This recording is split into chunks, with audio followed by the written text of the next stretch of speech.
Hey, it's Jason. Thanks for joining me here at the Hardy Life Outdoors. This is my new YouTube channel, but I'm not new to YouTube. I've been around for over 3 years, have over 150 videos on YouTube, with a lot of them being pretty popular. I'm in the process of migrating things from my old channel to the new channel, so you're going to see a lot of that content come over here soon, as well as a lot of new content about all the things that I do outdoors. Check out the content. If you like it, please hit like, share the channel with your friends, and subscribe so that you know when new content comes out. I appreciate you stopping and hope you like the content. Thanks. I'll see you soon.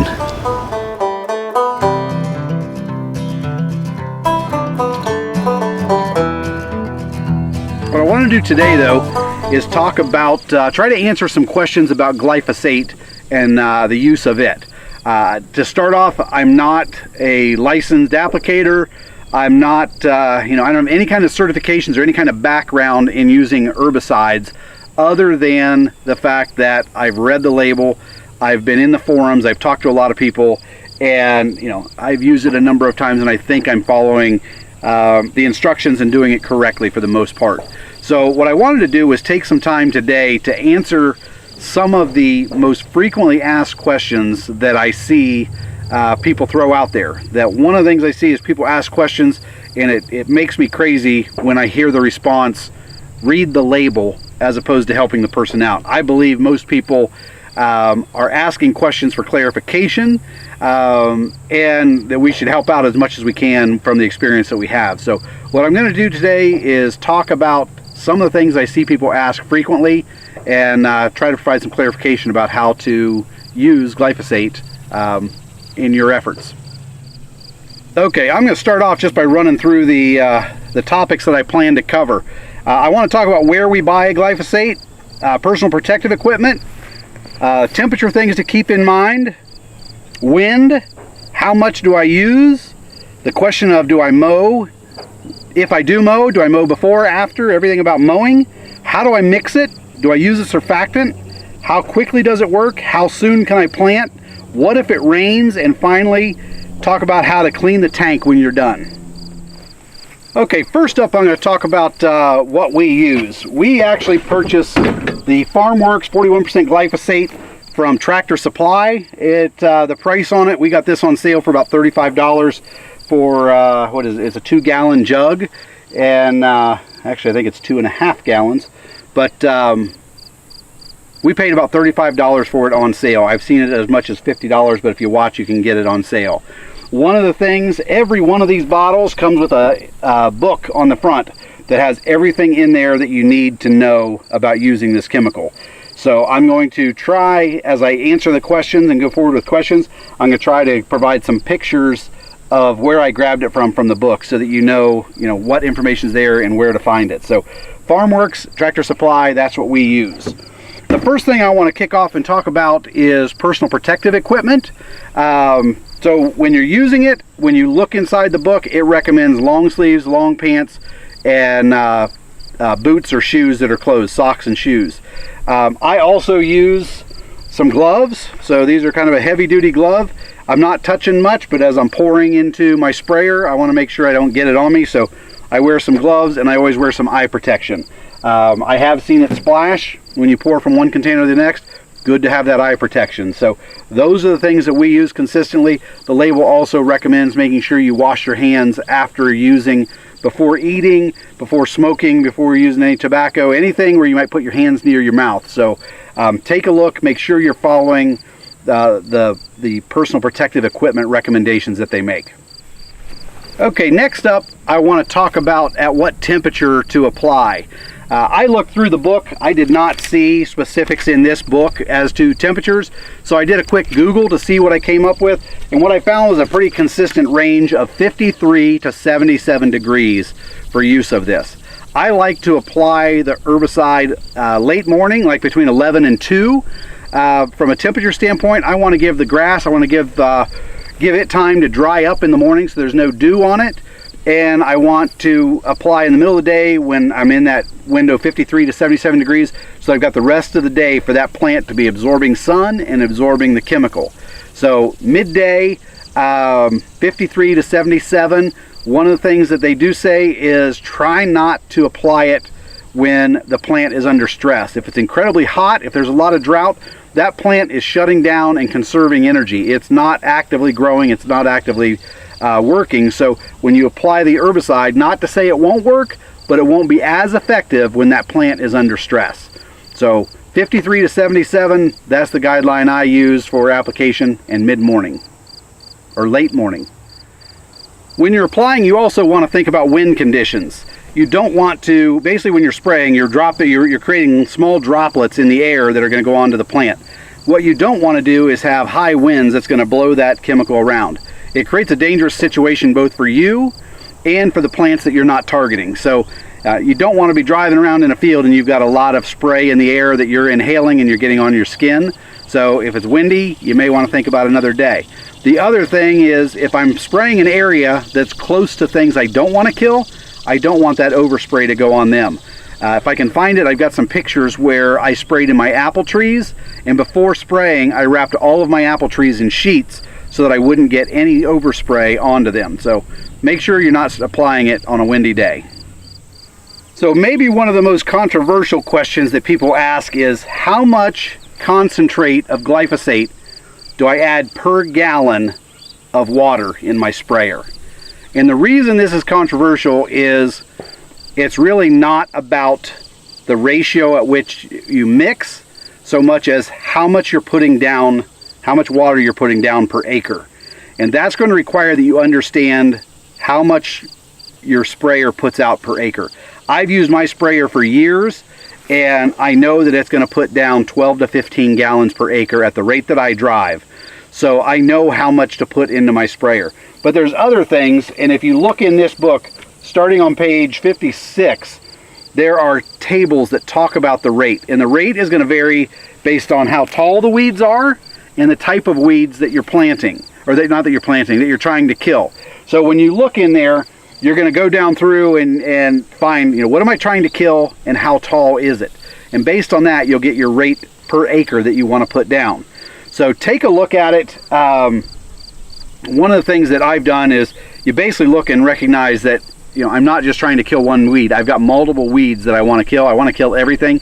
So you need to go down through and figure out what is the weed that's going to be hardest to kill and what's the rate for it, and that's the rate you're going to want to use. So if something needs 2 quarts per acre and something else needs 4 quarts, you're going to go with that higher mix. What you don't want to do is use not enough to kill those stubborn weeds, because what you'll do is you'll only knock them back, maybe not kill them, and create a situation where they're more tolerant of the glyphosate in the future. The other thing to consider is what kind of device you're using. So if you're using a hand sprayer, there's different ratios, and there's a table in here that talks about what % mix you want and how to create that mix. So in a 3-gallon sprayer, it tells you how to make a 1% mix, a 2% mix, various mixes. So I'm going to post the pictures from a couple of these pages so you know where they're at, but the rate of application varies from plot to plot depending on what you're trying to kill and how tall the weeds are and how thick everything is. I shouldn't say how thick, it doesn't say thick, how tall things are. So it's not an easy answer. It's something I would definitely say take a look at the guide and figure out what's the right application rate for what you're trying to kill. So I just mentioned in the application rate, it depends how high the weeds are that you're trying to kill. One of the frequently asked questions is, should I mow before I apply, or how soon can I mow after? And what I've found is when you look at these weeds that are 24 inches tall and fairly thick, the taller your weeds are, the less likely you are to get your spray all the way down to the lower plants.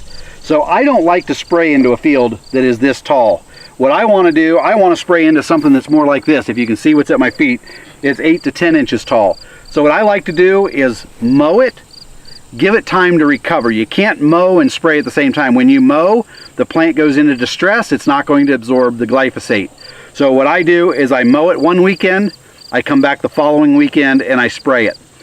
If your schedule is tighter, I've seen comments where it says you can actually spray 2 days after mowing. Basically what you want that plant to have recovered from the mowing and not be under stress, and then you can spray it again.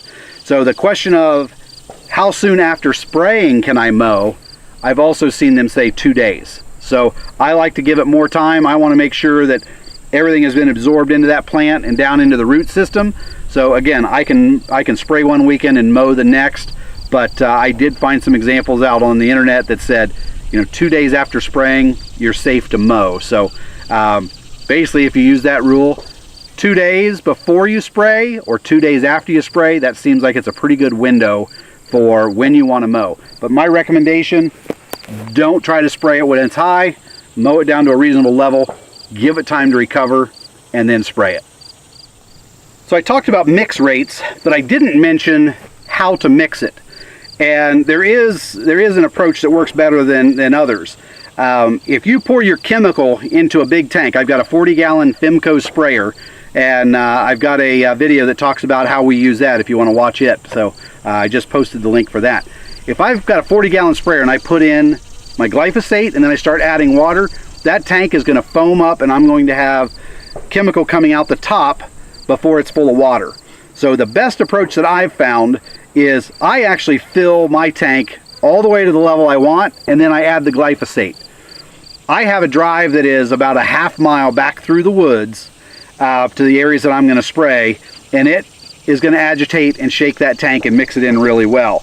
If you're mixing closer to where you're going to be spraying, what they recommend is fill that tank about 80%, add your chemical, and then add the other 20% of the water. And that will help mix that chemical in with the water and get it to dissipate. So the question of, do I need a surfactant or not? The FarmWorks actually has a surfactant with it, but if you read the label inside, on page 6, it does say you can add additional surfactant if you want. The key is when you add surfactant, make sure that you don't back off the rate of your chemical. So don't dilute it, mix your surfactant in and end up with less chemical that you need for an overall concentrate. So you don't have to use surfactant, but I know people do use it and have reported good results with it. I don't tend to use it. So oftentimes when people are using glyphosate, a couple days after spraying, they're frustrated and they don't feel like they've adequately applied the chemical because they come out and the plants really don't look that much different. You need to give the chemical time to work. It is killing down at the roots, so it's going to take a little bit of time before you notice that those things are dying. What I tend to find is, if I spray on a Saturday or Sunday, by the following Thursday, Friday, I start to see some yellowing. By the following week, about 2 weeks, that's when you really start seeing the die off in that period. So be prepared to give it a couple weeks to see the results. And part of that is, in just planning ahead. If you're trying to do everything at once, you're going to run out of time. You're not going to see the result, and you may not have as good a result. So spray it, give it a week or two to die back, and that'll also help you see anything that you missed. If you go 2 weeks and you have some areas that you missed, you can go back and apply again to kill those areas. But don't expect an instant result. Give it a week or two to die back. All right, I've said a couple times that the glyphosate works on actively growing plants. So a very frequently asked question is, how soon can I plant after applying glyphosate? And the answer is immediately. You can come out, you can seed an area and spray it because the seeds will not be impacted by the spray. You can spray and then immediately seed. The one thing that I do find, if you're using a hand spreader and you're walking, I don't want to spray a field and then go wade through the weeds that are covered in glyphosate. So I tend to spray, and maybe the next day I plant. But if you're in a pinch, what I would recommend, I would go out, I would spray. No, I wouldn't. I would go out, I would spread my seed, and then I would spray glyphosate on top of the seed. That way, you're passing through to put the glyphosate on, but you're not walking through it afterwards. But the answer is, you can apply the two basically at the same time. That you're not going to hurt your seeds with glyphosate. Oftentimes, I see people mention that they're squeezed for time. They're worried about it raining, and they want to know how long do I have to wait after I spray for a rain to hit. They're worried about spraying and having it washed off. When I read on Google, a lot of them say within 30 minutes it's rain fast. On the label, it does just say that if it gets rained on, it may be less effective. If if I'm fighting the forecast and I think it's going to rain, I will hold off on spraying. That I like to get several hours of drying time and absorption time on that plant before a good rain, so that I don't end up in a situation where I have to go back and do it again. The chemicals and my time are expensive enough that I don't want to waste either when the forecast doesn't look favorable for me. So for the question, how do I clean the sprayer after using glyphosate? I use FarmWorks liquid tank cleaner. I picked this up at Tractor Supply. This is a 1-quart bottle. The instructions on it say for a large tank, when they refer to large, they say 1 quart, which is 1 bottle of this per 400 gallons. This is a 40-gallon tank. I put 6 to 8 ounces in it, fill it up completely with water, and then I run all the water out of it. I run some of it, I run it for 5 minutes through the sprayers, so I get all the nozzles clean, and then I run some of it out the drain side. So this is it. I pick it up at Tractor Supply, pretty cheap, and that's how I clean it. One tip for you: think about what you're spraying and the order in which you're using chemicals. If I'm spraying my clover with clethodim, I will put it in here, spray my clover. It kills my grasses and broadleaf.